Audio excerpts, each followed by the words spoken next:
하나님의 말씀 봅니다. 하나님의 말씀은 로마서 8장 26절에서 30절, 신약성경 250쪽입니다. 이와 같이 성령도 우리의 연약함을 도우시나니 우리는 마땅히 기도할 바를 알지 못하나 오직 성령이 말할 수 없는 탄식으로 우리를 위하여 친히 간구하시느니라. 마음을 살피시는 이가 성령의 생각을 아시나니 이는 성령이 하나님의 뜻대로 성도를 위하여 간구하심이라. 우리가 알거니와 하나님의 사랑하는 자 곧 그의 뜻대로 부르심을 입은 자들에게는 모든 것이 합력하여 선을 이루느니라. 하나님이 미리 아신 자들을 또한 그 아들의 형상을 본받게 하기 위하여 미리 정하셨으니 이는 그로 많은 형제 중에 맏아들들이 되게 하려 하심이니라. 또 미리 정하신 그들을 또한 부르시고 부르신 그들을 또한 의롭다 하시고 의롭다 하신 그들을 또한 영화롭게 하셨느니라. 아멘. 우리 인간의 삶을 살고 나면 두 가지가 있다. 하나는 하나님과 사람, 인간과 피조물, 이 관계가 새롭게 연결되어 형성되어야 된다.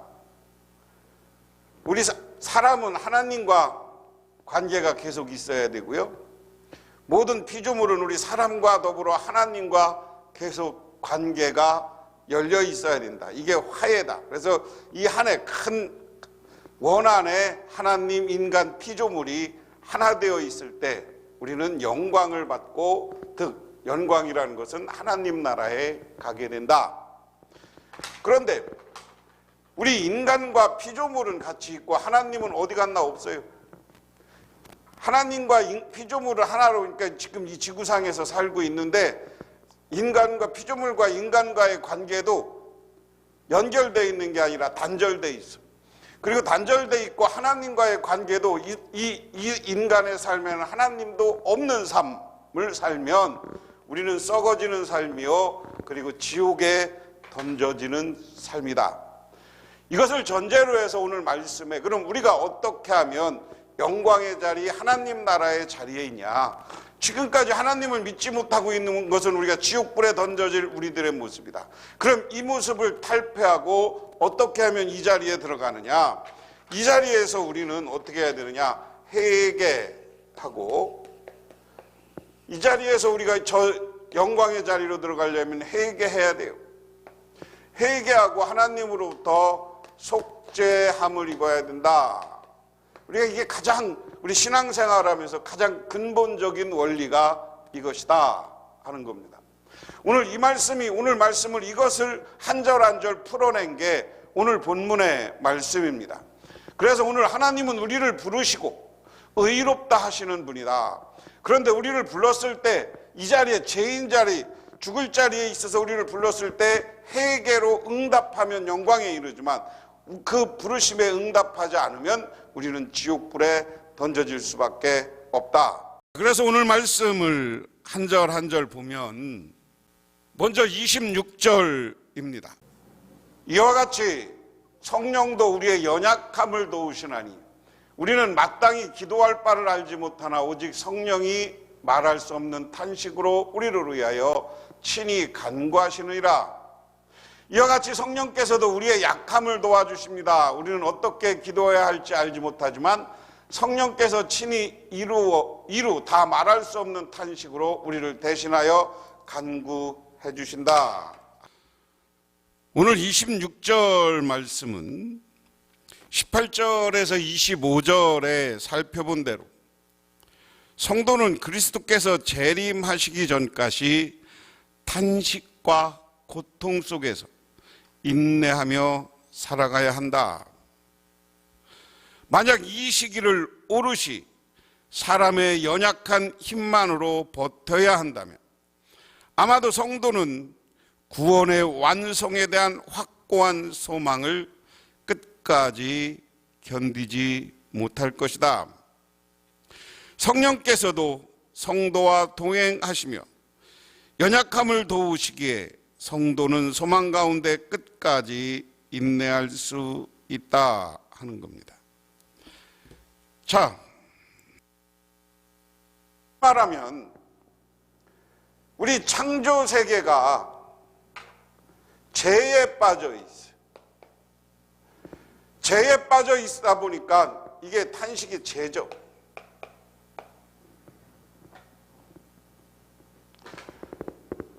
하나님이 이 죄에 빠진 세상을 보면 하나님도 탄식할 수밖에 없다. 탄식이라는 건 슬퍼하며 저것을 보고 저러면 안 되는데 이런 게 탄식이죠. 그래서 하나님도 이 죄에 빠져 있는 세계를 보고 탄식합니다. 제가 여러 번 반복해서 말씀드리지만 이스라엘 백성들을 하나님이 사랑해 주셔서 저 출애굽을 시켜주셨고 애굽에서 인도하여 냈어요.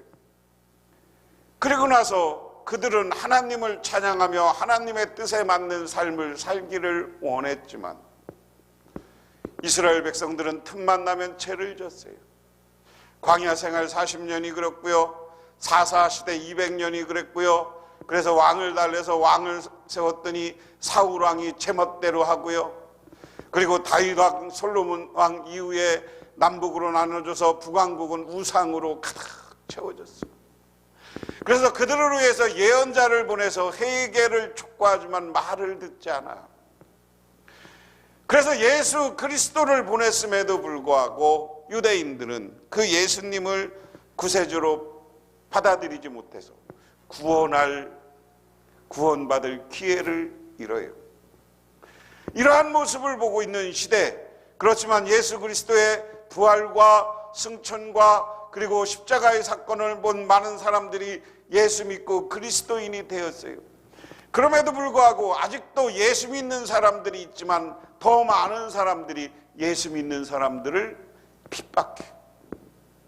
야, 그런 예수가 무슨 메시아냐? 라고 하면서 그들을 향해서 어떻게 합니까? 소리 지르고 죽이려고 해. 그게 오늘 편지를 쓰고 있는 사도 바울이 견뎌냈던 고난이에요. 그런데 이러한 탄식은 우리 사람들에게만 머물고 그리스도인에게 머무는 게 아니라 이렇게 사람이 죄 짓고 있으니까 창조세계 모두가 슬픔에 빠지고 이 죄 때문에 파괴되고 망가지는 거예요. 죄는 세상 사람들을 다투게 하고 사람들의 다툼은 자기의 욕심 때문에 저 피조물들을 망가뜨리고 자기 멋대로 사용하다가 고난에 빠지는 것.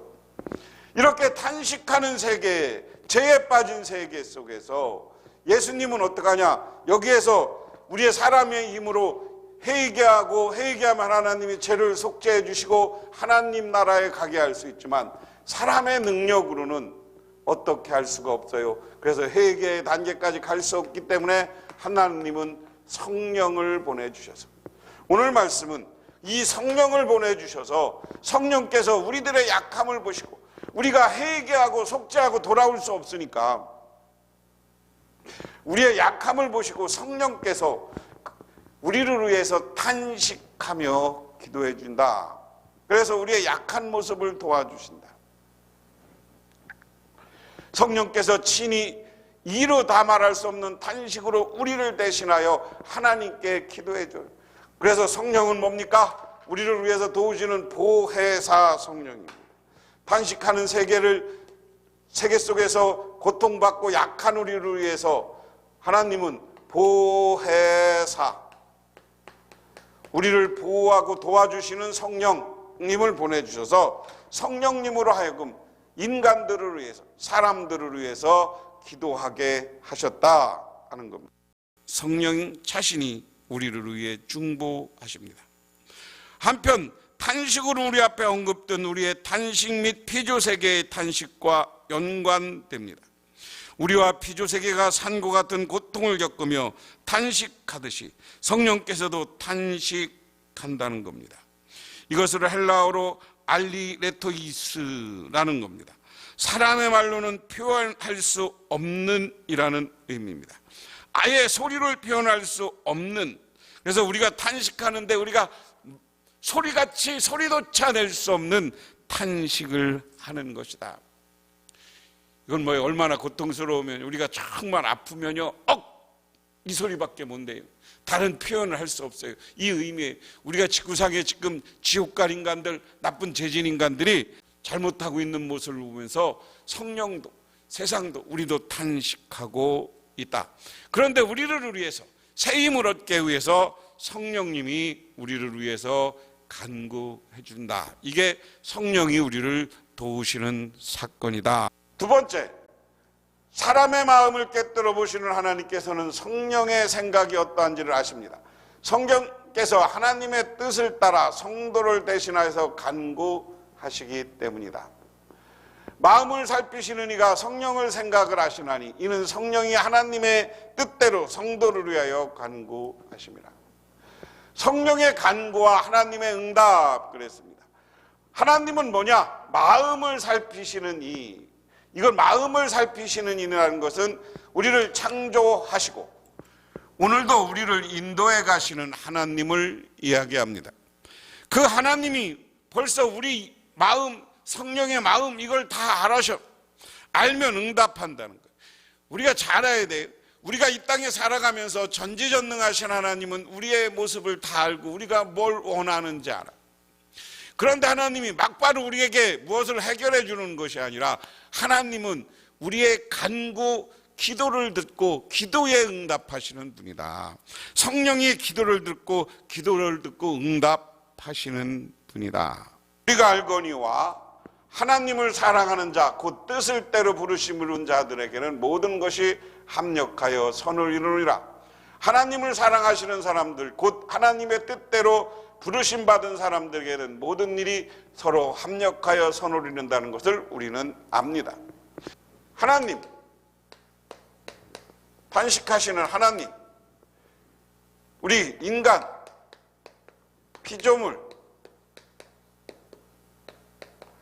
피조물이 하나 되어서 서로 소통해야 돼요. 오늘 이 표현은 세상에 탄식하고 성령이 우리를 위해서 기도한다는 거예요. 성령이 우리를 기도하는데 하나님과 인간과 피조물이 합력해야 돼. 하나 돼. 일치가 돼. 그렇게 했을 때 우리는 뭐느냐? 선을 이룰 수 있다. 다시 말해서 이 선이라는 것은 하나님이 원하는 뜻. 다시 말해서 하나님과 인간과 피조물이 힘을 합쳐서 하나가 되면 선을 이루는데 이 선을 이루는 것은 하나님의 뜻을 이루는 거예요. 마귀의 뜻을 이루는 게 아니에요. 사람의 뜻을 이루는 게 아니에요. 우리가 인간은 이 땅에 와서 어떻게 살아야 됩니까? 하나님의 도우심을 따라 살아야 돼요. 그렇게 해서 모든 것이 합력하여 선을 이루어야 되는데 이것은 뭐냐? 사랑이야. 우리가 알거니와 하나님을 사랑하는 자 곧 끝대로 부르심을 입은 모든 이에게는 모든 것을 합력해야 된다. 그런데 우리 사람 그리스도인은 어떻게 한 거예요? 하나님이 불러주셨다. 하나님이 우리를 택해 주셨다 하는 겁니다. 하나님을 사랑하는 사람들, 즉 그분의 뜻을 따라 부르심을 받은 사람들에게는 모든 것이 합력하여 선을 이룬다. 여기 프로세이스라는 헬라어는 뜻, 의도, 계획을 의미한다. 하나님은 당신의 뜻, 의도, 계획을 따라 사람을 불러주셨다. 그러니까 아까 내가 설명한 겁니다. 그렇기 때문에 하나님은 누구를 부르실까? 인류 전체를 부르실까? 그 중에 일부분을 부르실까? 달리 표현하면 하나님은 구원의 복음을 누구에게 전하실까? 인류 전체에 전하실까? 그 중에 일부에게 전하실까? 당연히 인류 전체입니다. 하나님은 인류 전체에 구원의 복음을 전하십니다. 하나님은 인류 전체를 부르십니다. 하나님의 부르심을 받고 그 부르심에 응답하여 그분을 사랑하는 사람들에게, 즉 우리 그리스도인들에게 모든 것을 합력하여 선을 이룬 겁니다. 그래서 오늘 말씀을 통해서 우리는 합력하여 선을 이뤘다는 것은 하나님의 뜻, 의지, 계획을 따라 우리들이 일어나서 그 뜻에 맞춰 사는 것이에요. 우리 예수 믿고 산다는 것은 하나님이 먼저 우리를 불렀어요. 많은 사람들에게 복음을 전해서 불렀는데 우리는 예수를 그리스도라고 믿고 따라온 사람들이에요. 믿고 영접한 사람들이에요. 그럼 이때부터 우리는 내 뜻대로 사는 것이 아니라 하나님 뜻대로 살아야 된다. 그것이 합력하여 선을 이루는 겁니다. 그 다음에 29절에 하나님이 미리 아신 자들 또한 그 아들의 형상을 본받게 하기 위해 미리 정하셨으니 이는 모든 것을 형제 중에서 맏아들이 되게 하려 하심이라. 하나님께서 미리 아신 사람을 택하셔서 자기 아들의 형상과 같은 모습이 되도록 정하셨으니 이것은 그 아들이 많은 형제 가운데 맏아들이 되게 하려는 것이다. 우리가 이 말씀에 중요한 것은 예정이라는 단어입니다. 신학적으로 이게 제일 중요한 거예요. 예정론이라고도 하고 예정. 하나님이 우리를, 예정이라는 말은 다른 말로 바꾸면 선택했다는 거예요. 우리가 그냥 구원받는 것이 아니라 이 예정론이라는 이야기는 어거스틴과 그 이후에 칼빈에 의해서 아주 장로교의 가장 중요한 교리가 되어 있습니다. 우리가 예수 믿고 그리스도인이 된 것은 아까와 같이 그냥 우리가 먼저 예수 믿은 것이 아니라 하나님이 우리를 선택해 줬어요. 예정해 줬어요. 예정이라는 말과 선택이라는 말은 같은 단어입니다. 같은 의미입니다. 이것을 헷갈리면 안 돼요. 그런데 이 예정이라는 말을 하나님이 우리를 선택해서 구원받는 자격을 주셨다. 그래서 하나님께서 우리들을 미리 택하여서 자기 형상과 같은 모습이 되도록 정하셨다. 우리를 선택해서 하나님의 자녀 삼아 주셨다. 맏아들이 삼아 주셨다 하는 겁니다. 이 말을 좀 교재대로 좀 내용을 읽어보면 성도가 하나님을 알기 전에 먼저 성도를 아셨다. 이처럼 구원은 우리에게서가 아니라 하나님에게서 시작된다. 바울은 여기서 하나님의 예지와 예정의 목적을 알려줍니다. 그것은 그리스도가 그리스도의 형상을 닮아가는 것입니다. 하나님은 그리스도를 그들의 무리의 맏아들 격이 되게 하셨습니다. 바로 이것이 하나님이 예지와 예정의 대상인 성도에게 기대하시는 것입니다. 따라서 성도는 그리스도의 거룩함과 인격을 추구해야 합니다. 그리스도의 형상과 비슷하지 않은 모습에 머물러 있으면 우리는 하나님의 예지와 예정의 대상이라고 주장하는 것은 하나님의 뜻을 크게 오해할 소치가 아닐 수 없다. 그래서 하나님의 뜻을 크게 오해한 것이다 라는 거죠. 그래서 오늘 말씀은 우리가 조심해야 된다는 거예요. 하나님으로 우리가 택함 받았어요. 그래 택함 받고 택해서 우리를 불러주셨어요. 그리고 오늘 마지막 30절이 중요한 겁니다.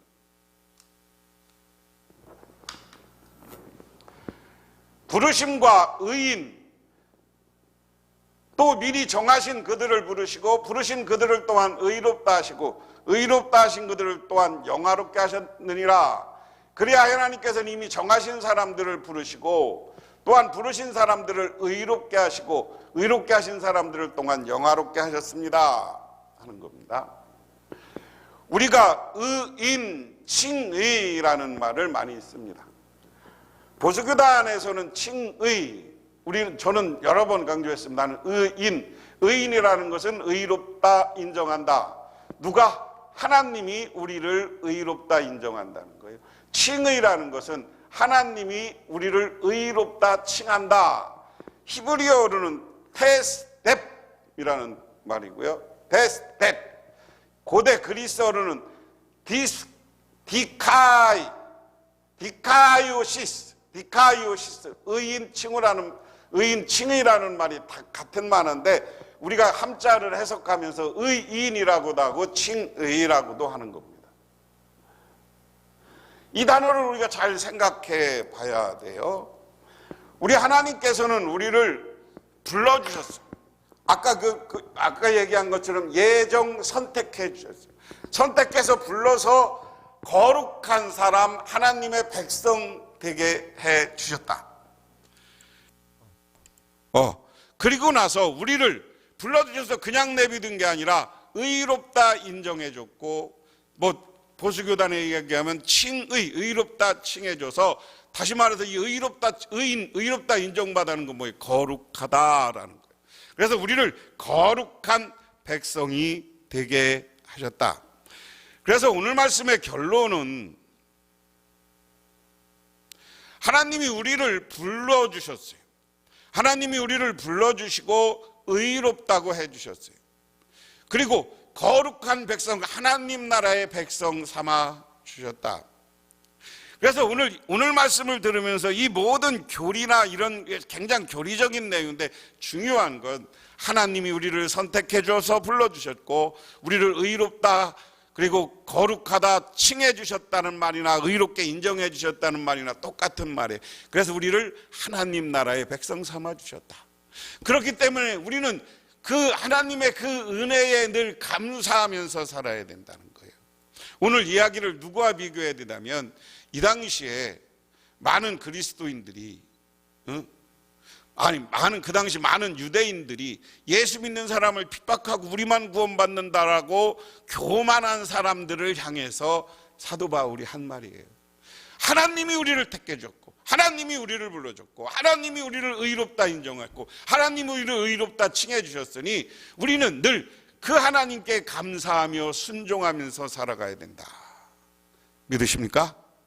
그러한 저와 여러분이 되시기를 주님의 이름으로 축원합니다. 기도하겠습니다. 하나님, 이 시간 우리는 하나님의 은혜에 감사하면서 살게 하옵소서.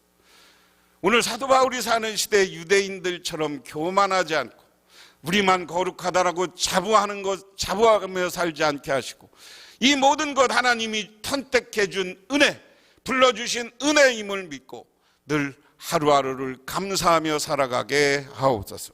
예수님 이름 받들어 기도드리옵나이다. 아멘.